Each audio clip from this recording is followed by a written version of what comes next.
Boa noite a todos e a todas. Quero agradecer pela presença de vocês, não só os que eu consigo ver, mas também os que eu não consigo ver. Agradecer a direção da casa por mais essa oportunidade em que aqui nos encontramos para dividir com vocês algumas reflexões acerca daquilo que o Espiritismo nos tem proporcionado.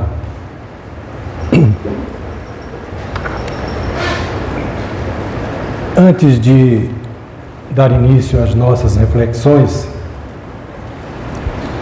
eu quero fazer aqui algumas perguntas para que eu norteie a minha fala. Por acaso, alguém aqui acredita que suas preces nunca são atendidas? Bom, que bom que ninguém se manifestou. Algumas não foram atendidas, mas foi um verdadeiro livramento. A segunda pergunta que eu vou fazer. Alguém aqui acredita que todas as suas preces são atendidas? Ou seja, tudo aquilo que já pediu em suas orações, você recebeu? Algumas não, outras vieram em dobro. E quem aqui acredita que só algumas de suas preces foram atendidas? Muito bem. Bom, o nosso propósito nesta noite é buscar entender o porquê dessa nossa crença. Porque esse nosso entendimento de que algumas de nossas preces são atendidas e outras não. A que se propõe o Espiritismo? Qual é o objetivo principal do surgimento de uma doutrina que hoje tem milhões de adeptos? Porque não somos só nós aqui nesta sala. Milhares de instituições espalhadas pelo país professam o Espiritismo. Qual é o propósito dessa doutrina?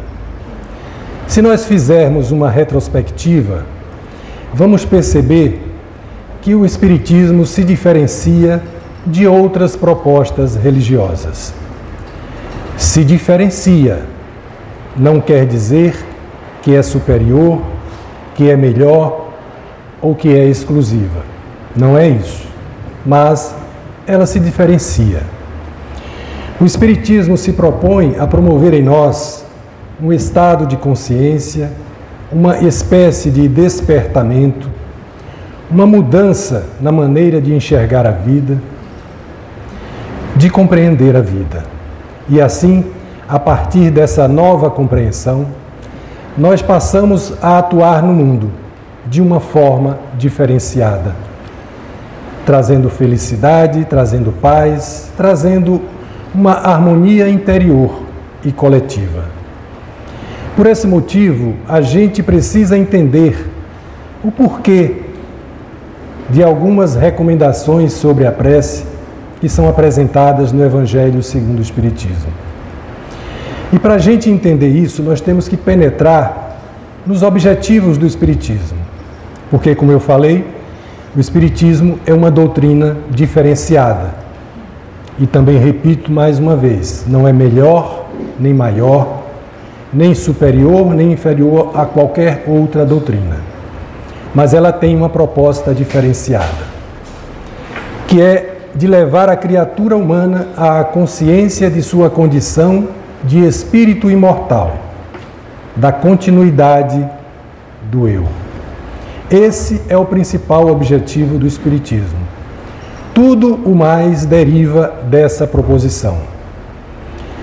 Se nós viemos aqui hoje com o propósito de obter a cura de uma doença, se nós viemos aqui porque temos um familiar com um problema espiritual, se nós viemos aqui porque sentimos certas influências e perturbações, Tudo isso deve ser considerado acessório de uma busca maior, que é a busca por essa consciência de que nós somos espíritos imortais.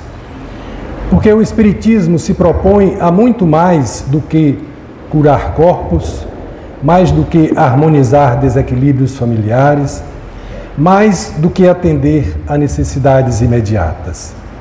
O Espiritismo se propõe a esse despertamento da consciência.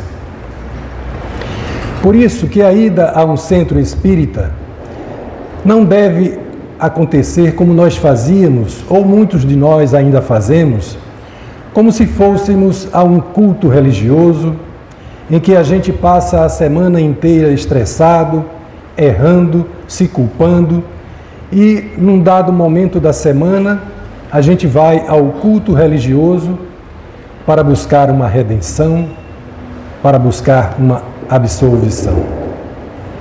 Não, o Espiritismo não é para isso. É claro que isso pode ser feito, mas não é para isso. É muito mais do que isso. Porque isso é muito pouco. É muito pobre a gente buscar apenas isso no centro espírita.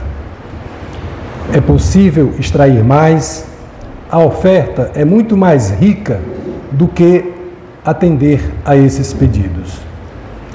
Talvez vocês possam argumentar: Osmar, mas é disso que eu preciso. Eu só preciso disso nesse momento. Um momento de paz. Eu só preciso de palavras de consolo. Eu só preciso de uma orientação para não entrar em pânico.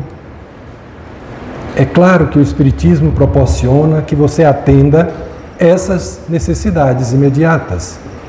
Nós não somos absolutamente contra isso, mas é preciso que a gente vá mais adiante, porque isso é muito pouco. É como você ter um grande aparelho de comunicação que transmite voz, que transmite imagem, transmite pensamento, transmite emoção, e você usa ele como se fosse um rádio simplesmente. Então é usar muito pouco de algo que pode oferecer muito mais. Então, o Espiritismo propõe mais do que atender essas necessidades imediatas. É preciso ir mais além. Então, fazer uma prece que às vezes nós repetimos mecanicamente para obter uma consolação ou uma absolvição de uma culpa, é desperdiçar um recurso extremamente útil para a transcendência do próprio ser. Por que é que nós agimos assim? Por um condicionamento, por um hábito antigo de só fazer assim, de só agir dessa forma, de pensar que o centro espírita é igual a uma igreja. Com todo o respeito à igreja, cada templo tem o seu papel, mas o centro espírita não é uma igreja. O centro espírita também não é um hospital onde só se atende os doentes, não é. O centro espírita também não é uma escola onde as pessoas ficam sentadas só ouvindo, sem uma participação e sem uma busca interior, sem um processo de integração do saber. O centro espírita é mais do que uma igreja, é mais do que um templo, é mais do que um hospital, é mais do que uma escola. É muito mais do que tudo isso, porque ele serve para o despertamento do ser espiritual que nós somos. Há muito tempo, milhares de anos atrás, para sobreviver, nós habitávamos em florestas. Mas hoje, que já alcançamos um certo grau de civilização, que já manejamos instrumentos mais sofisticados, já estabelecemos relações de troca mais complexas, nós temos que ir mais além. Nós temos que entender que a complexidade da vida, ela é crescente. Não podemos estagnar e ficar achando que o mundo espiritual é a tábua de salvação de nossas culpas, que o mundo espiritual é o mundo mágico onde tudo se resolve, onde existem anjos, onde há demônios, onde há espíritos elevados e espíritos umbralinos. Não é só isso. A vida é complexa, requer uma ordem de reflexões muito mais profunda. Mas nós ainda lemos os livros da codificação espírita como se estivéssemos no século XIX, quando eles foram escritos. E nós estamos no século XXI, mas apesar disso, nós ainda temos um pensamento medieval quando se trata de propostas espirituais. Nós não adquirimos o hábito de avaliar, analisar e refletir sobre as palavras. Palavras são representações. Palavras requerem compreensão do seu significado. Se nós não entendermos o significado, nós vamos ficar presos às palavras. Como disse o apóstolo Paulo, a letra mata, o espírito vivifica. Isto é, a palavra mata, o espírito da palavra é que dá vida a ela. Então nós temos que ir ao espírito da letra. Mas infelizmente nós adquirimos uma cultura fast food, uma cultura de que as coisas têm que ser rápidas, imediatas, simplificadas, a ponto de não precisarmos perder tempo com reflexões. O Espiritismo, como já disse, é uma doutrina singular, específica.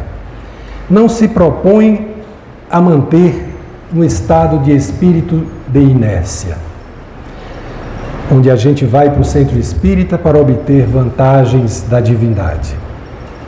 Nós estamos aqui para aprender, para crescer, para ter autonomia, para ter discernimento, para entender que o universo pertence ao espírito e que você pode obter os recursos que a própria divindade disponibiliza para o ser humano, para o espírito. Então é isso que a gente deve buscar. E o Espiritismo se propõe a oferecer esses instrumentos.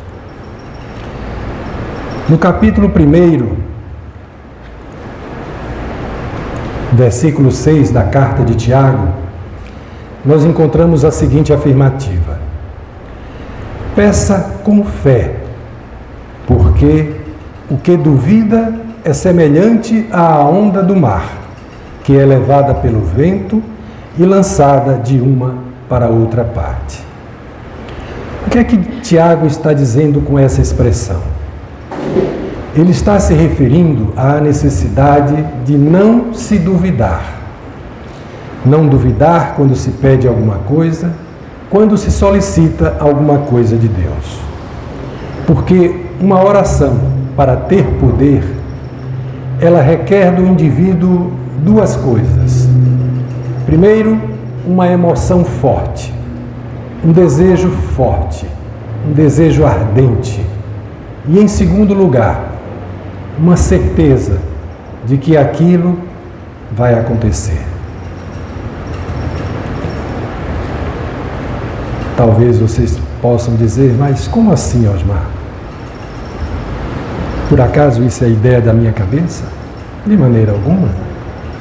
Eu estou me baseando naquilo que o próprio Jesus disse em várias oportunidades.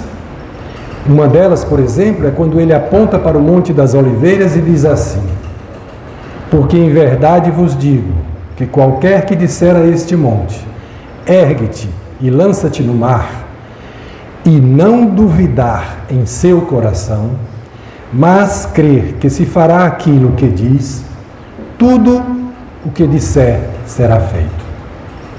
Por isso vos digo que tudo o que pedirdes, orando, crede que o recebereis e tê-lo-eis. Isso está em Marcos, capítulo 11, versículos 23 e 24.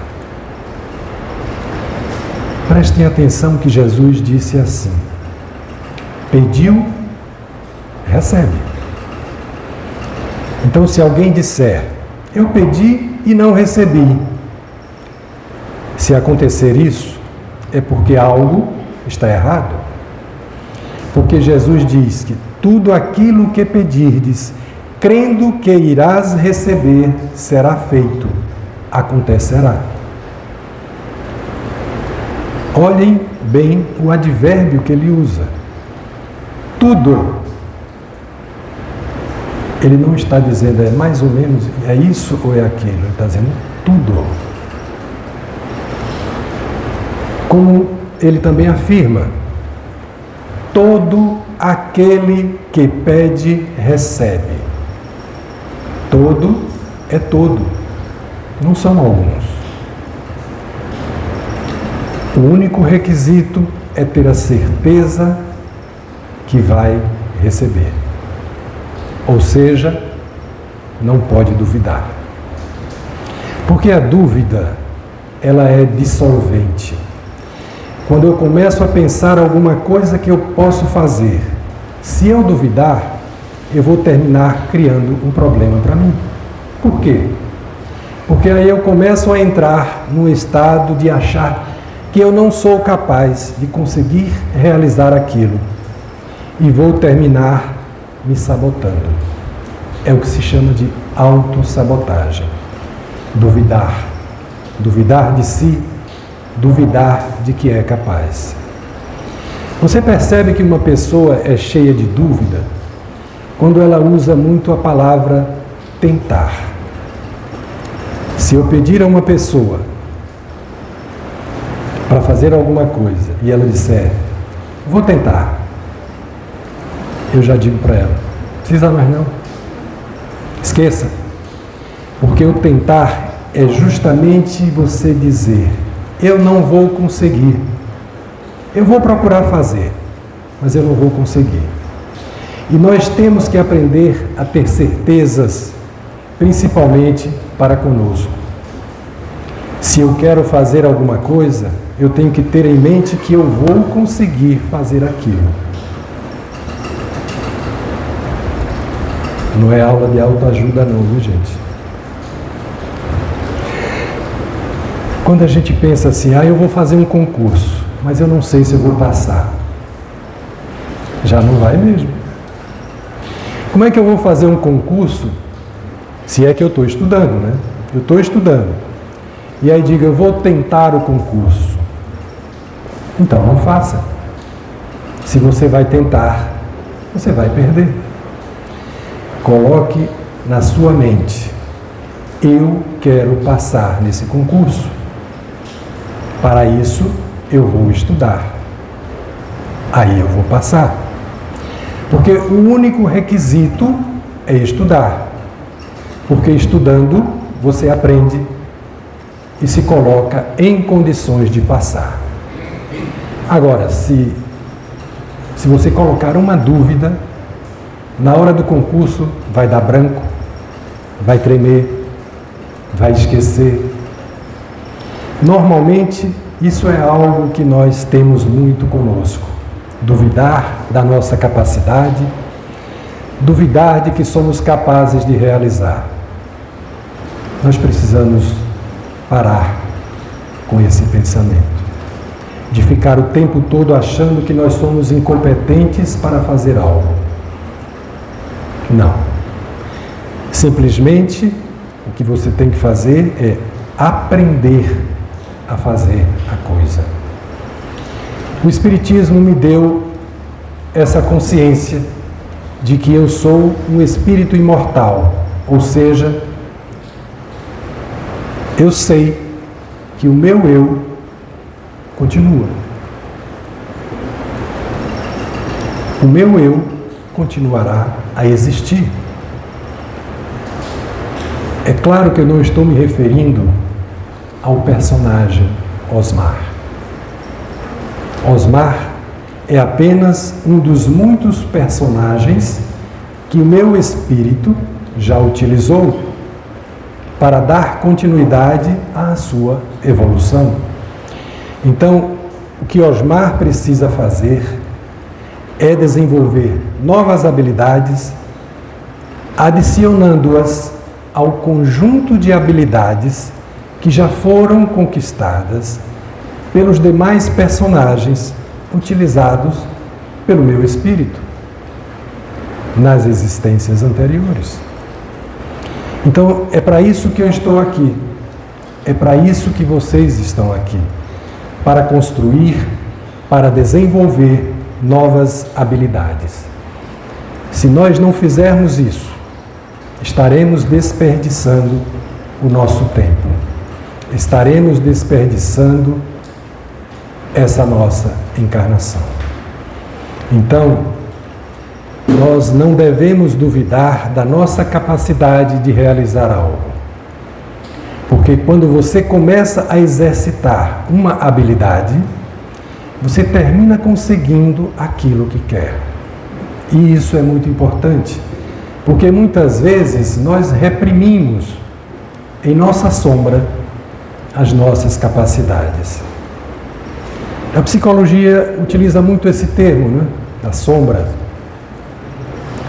E ela nos diz que a gente precisa descobrir tudo aquilo que por alguma razão nós escondemos em nossa sombra. O nosso arquétipo da sombra, ele tem dois aspectos, um aspecto positivo e um aspecto negativo. O aspecto negativo é aquele mais fácil de se perceber. Por que ele é mais fácil? Porque se uma característica ou uma atitude de uma pessoa me incomoda, isso é indício de que eu também tenho aquela característica. Não exatamente igual a outra pessoa, mas eu tenho. Mas do mesmo modo, toda pessoa que eu admiro muito, eu também estou projetando nela a minha sombra. Ou seja, eu tenho a possibilidade de fazer o que ela faz. Mas é claro que você nunca fará, nem nunca será igual a ela, porque ela vai ser ela a vida inteira, e você é você. Você vai ter a sua própria maneira de fazer.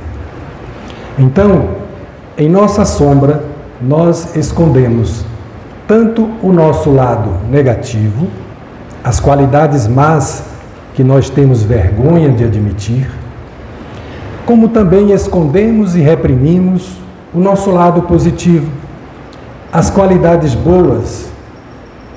São possibilidades que nós não desenvolvemos, são habilidades que nós construímos através dos outros personagens e que estão lá no nosso inconsciente.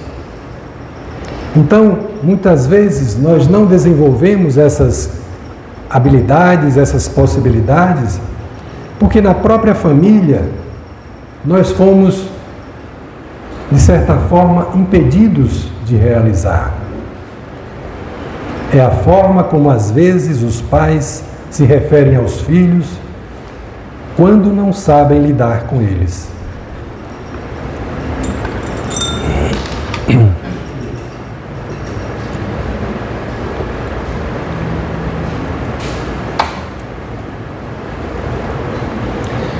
Pais que vivem dizendo para o filho ou para a filha que é burro, que não dá para nada.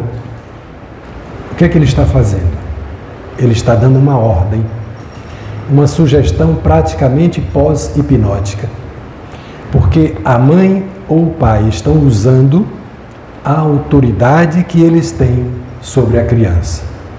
E com certeza, essa criança terá problemas no futuro, porque ela vai acreditar que aquilo é verdade. Precisamos continuamente reavaliar nossas crenças.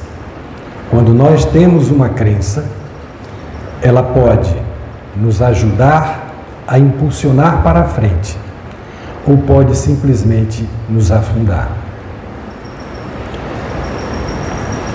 Há uma história que é muito conhecida,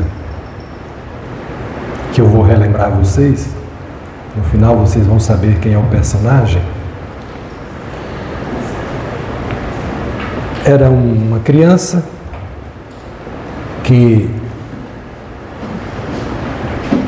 estudava numa escola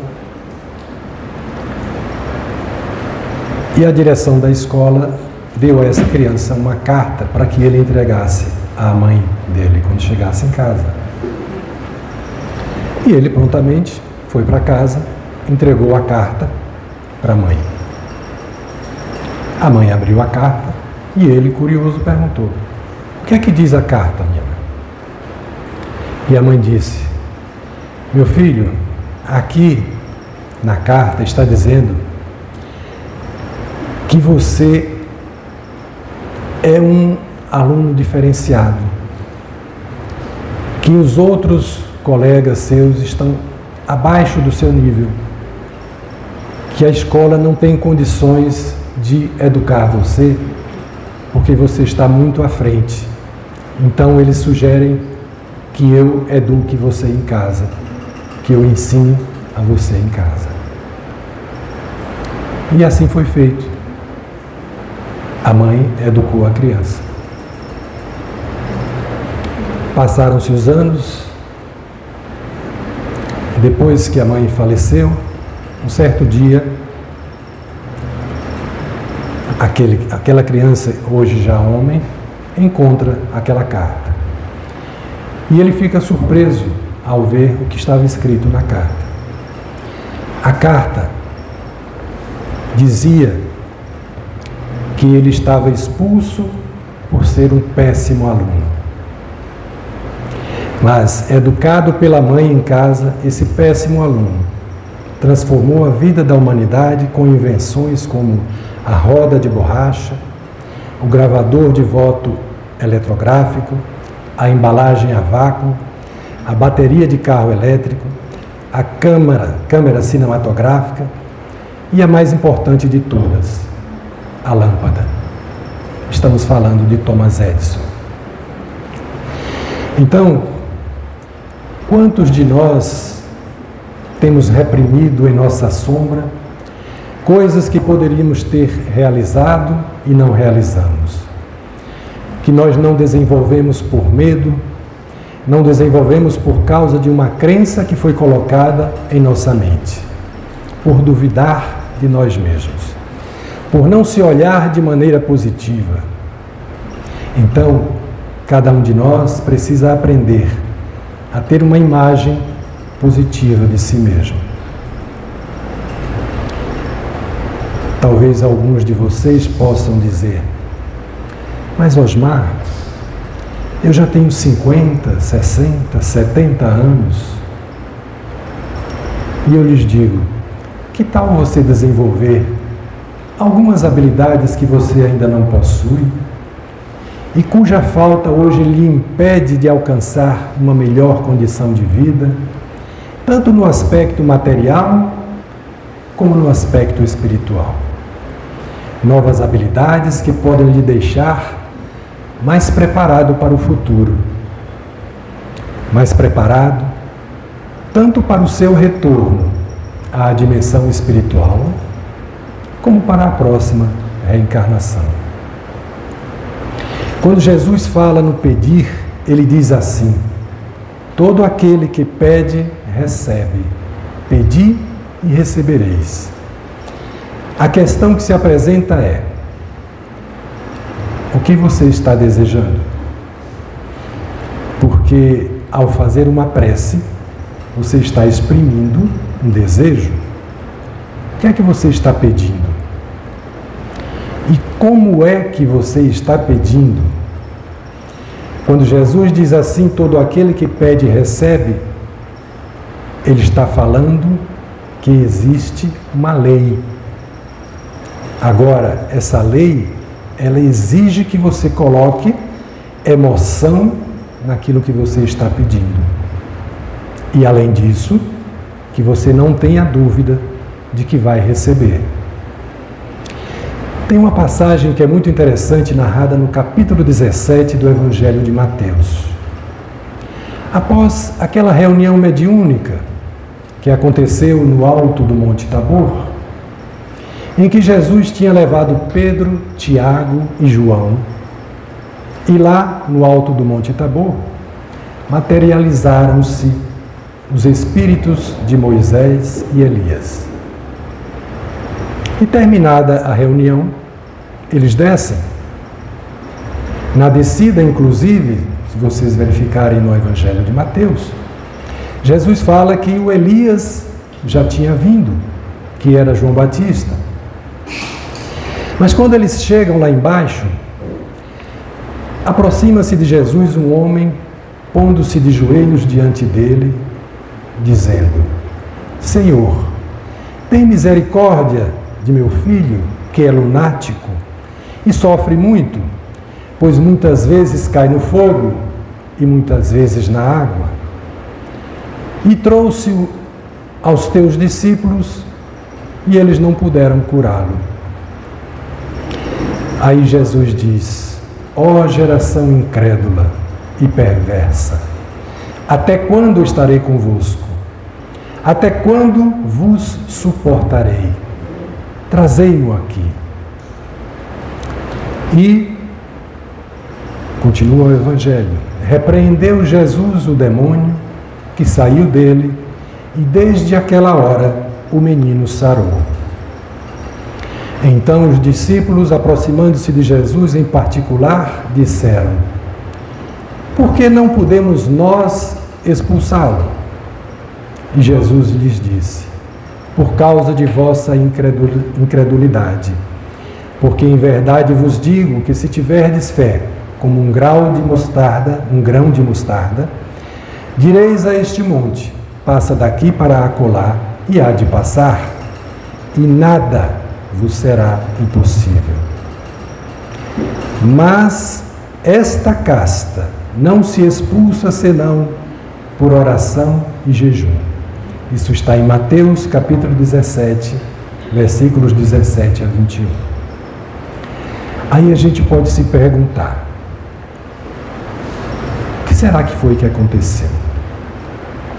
Porque àquela altura, os discípulos, eles já estavam acostumados a curar. Porque muito antes desse episódio, Jesus já havia mandado todos eles, de 2 em 2, para vários lugares, dizendo-lhes: ó, vocês, curem os doentes, purifiquem os leprosos e expulsem os demônios. E eles foram. E quando eles voltam dessa missão, eles estavam entusiasmados, porque os espíritos imundos se submetiam a eles. Ora, então se eles já estavam acostumados a fazer, por que é que eles não curaram aquele garoto? Por que é que eles não expulsaram aquele espírito obsessor que estava no garoto? E aí eu comecei a pensar: o que foi que aconteceu? Aí me veio uma ideia. E é claro, se é uma ideia minha, é uma hipótese, né? Que é a seguinte: eram 12 apóstolos, né? 12 discípulos, né? E eles sempre viviam discutindo entre si quem era o melhor, quem era o maior, e por aí vai. E naquele dia Jesus chega na base da montanha com os 12, mas só sobe a montanha com 3. Vocês já imaginaram a fofocagem que ficou lá embaixo com os 9? Já vai ele lá com os queridinhos dele, olha. Já vai a curriola lá, os preferidos, os puxa-saco, coisas desse tipo, coisas nossas do ser humano. Significa dizer que eles tinham perdido o equilíbrio. Então, o que foi que aconteceu para que eles não curassem aquele garoto? Se antes eles curavam, o que é que aconteceu? houve a dúvida, porque eles estavam desequilibrados, eles estavam com ciúmes dos 3 que subiram com Jesus. Mas eles que andavam com Jesus tinham ciúmes? Seres humanos como nós. Certa vez eles vão andando com Jesus, Jesus vai na frente fingindo que não está ouvindo nada, mas ouvindo tudo, e eles discutindo quem era o melhor deles. Aí quando param no lugar, Jesus pergunta: o que é que vocês estavam conversando? E ele sabia. Aí eles ficaram sem graça. Jesus então aproveita para dar mais uma lição e diz assim: aquele que quiser ser o maior, seja o servo de todos. Mas na passagem que eu li agora há pouco, Mateus 17, 21, sobre o menino possesso, do qual os discípulos não puderam expulsar o espírito maligno, quando eles perguntam a razão de não terem conseguido libertar o jovem, Jesus conclui sua resposta dizendo: mas esta casta não se expulsa senão por oração e jejum. Percebam que Jesus diz oração e jejum. Não é oração ou jejum. Tem que ser os dois. O que significa isso? Primeiro, que a oração precisa verdadeiramente expressar a conexão com o divino, no sentido de que eu me coloco no estado de espírito para contribuir com os desígnios divinos. É dizer assim: Senhor, o que é que eu devo fazer para atender os seus desígnios? Então, para que a oração verdadeiramente promova essa conexão com o divino, é preciso que ela esteja alicerçada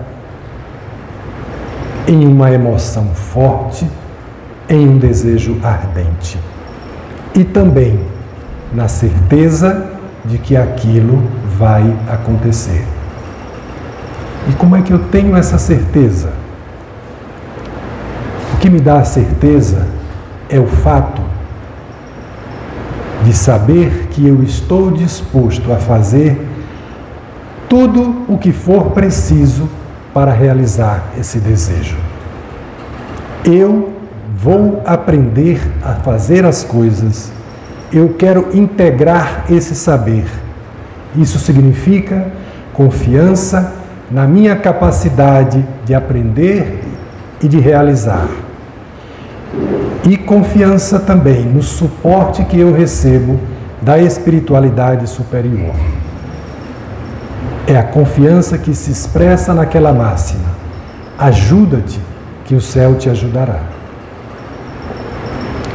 E como foi dito por Jesus, a oração precisa estar aliada ao jejum. Será que é o jejum da comida? Da carne? Não. Qual deve ser o jejum? É o jejum do egoísmo? É o jejum do orgulho, da vaidade, dos pensamentos negativos? É o jejum das mágoas, dos ressentimentos? O jejum da maledicência? O jejum do ódio? O jejum da revolta? Será que as nossas preces não estão carregadas de pedidos que buscam atender exclusivamente os nossos interesses pessoais ou os interesses da nossa família? Nesse caso, sem o devido jejum do egoísmo ou da vaidade?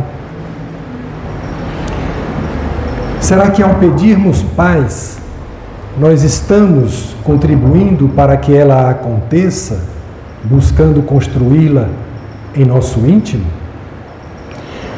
Ou estamos cultivando pensamentos negativos, alimentando mágoas e ressentimentos apenas porque nós discordamos de pontos de vista contrários aos nossos. Nesse caso, sem o devido jejum do orgulho, do ressentimento, da maledicência, do ódio ou da revolta. Agora eu lhes pergunto, você já busca de alguma forma o autoconhecimento? O conhecer a si mesmo? Você já tem conhecimento de que no seu inconsciente existem inúmeros comandos, reflexos que foram condicionados em você a partir de emoções que você vivenciou, tanto nessa existência como em suas existências pretéritas? Você conhece esses comandos que existem no seu inconsciente? Comandos, gatilhos que muitas vezes fazem você agir sem perceber de maneira automática, que levam a você a agir por impulso. Você sabe que alguns desses comandos podem atuar a seu favor, enquanto outros podem atuar contra você? Será que esses comandos não podem estar atuando como verdadeiras orações em sua vida? Algumas delas lhe favorecendo, mas outras, ao contrário, lhe atrapalhando?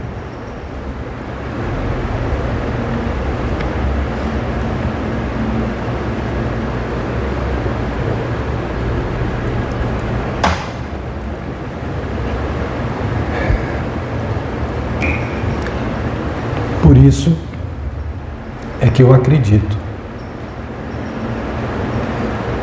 naquilo que Jesus afirmou.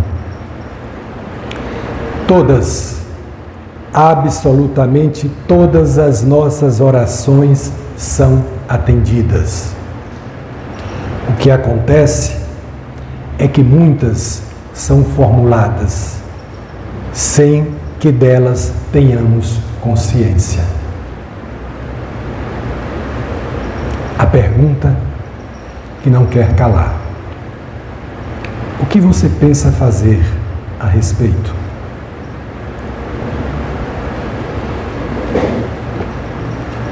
Vou lhes dizer o que eu fiz e que tem funcionado para mim.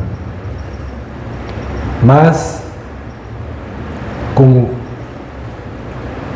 Deus não faz clone, cada um de nós é único, não é uma receita de bolo. Cada um de nós tem a sua própria história. O caminho é individual. Como diz o poeta e filósofo Almir Sater, cada um de nós compõe a sua história, cada ser carrega em si o dom de ser capaz e ser feliz. Então,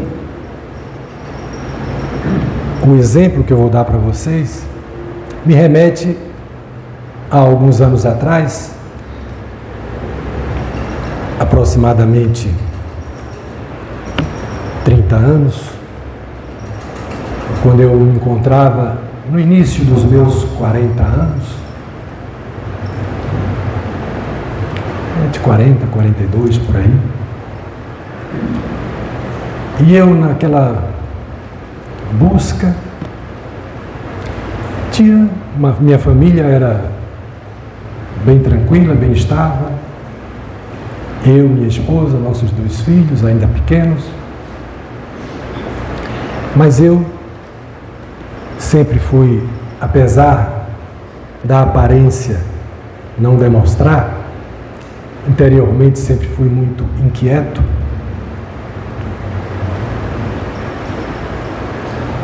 E eu comecei a perceber que ao longo do dia aconteciam na minha mente pensamentos contínuos, e essa é uma característica nossa do ser humano, né?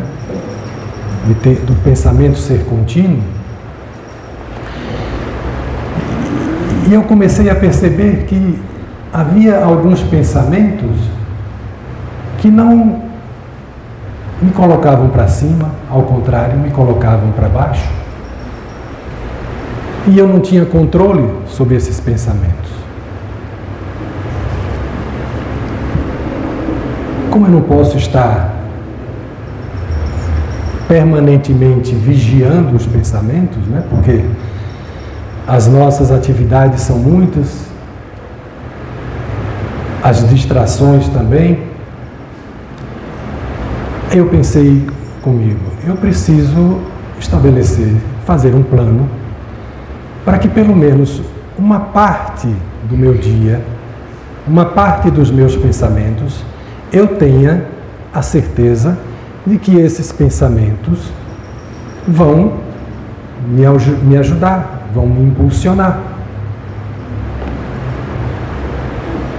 E aí eu comecei a memorizar algumas mensagens que me botavam para cima. Pelo menos nesse período eu estaria contrabalançando o outro em que o meu inconsciente estava agindo sem a minha percepção consciente. E a partir de então, já fazem 30 anos, que quando eu me dirijo de casa para o trabalho, ao invés de escutar aqueles programas maravilhosos do começo da manhã, que passa nas nossas rádios, o meu rádio está permanentemente desligado, o rádio do carro. E eu vou relembrando essas mensagens. E quero apenas citar uma delas aqui para vocês, apenas como exemplo, porque eu venho fazendo isso diariamente, já por 30 anos. Eu vou pedir licença a vocês para fechar os olhos, porque aí a lembrança fica mais fácil.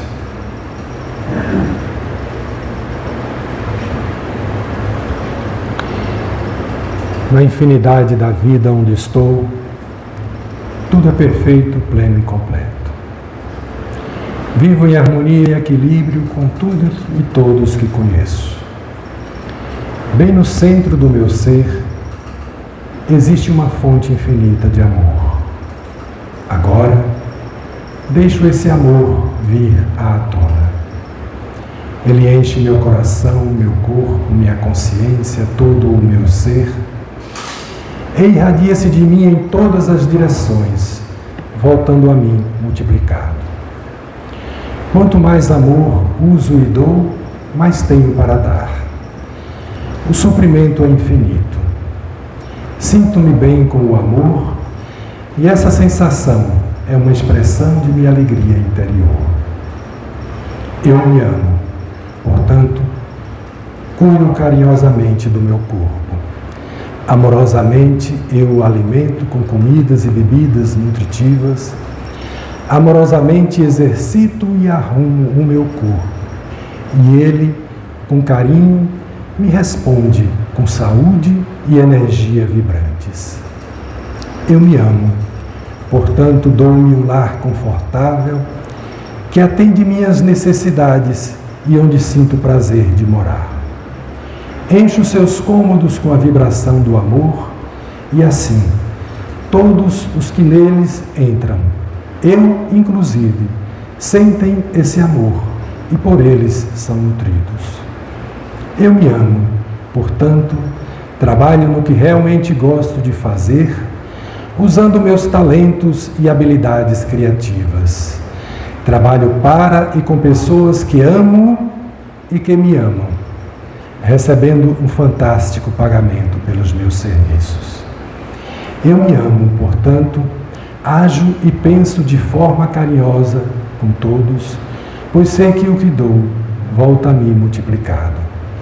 Atraio somente pessoas carinhosas para o meu mundo, pois sei que elas são um reflexo de mim. Eu me amo, portanto, perdoo e liberto totalmente o passado e todas as experiências passadas. Eu estou livre. Eu me amo, portanto, vivo plenamente o presente, vivenciando cada momento como bom e sabendo que meu futuro é brilhante, alegre, feliz e seguro, pois sou um filho amado do universo. E o universo, com todo amor, cuida de mim, agora e para sempre. Tudo está bem no meu mundo. Eu me amo, eu me aprovo. Muita paz para vocês. Muito obrigado.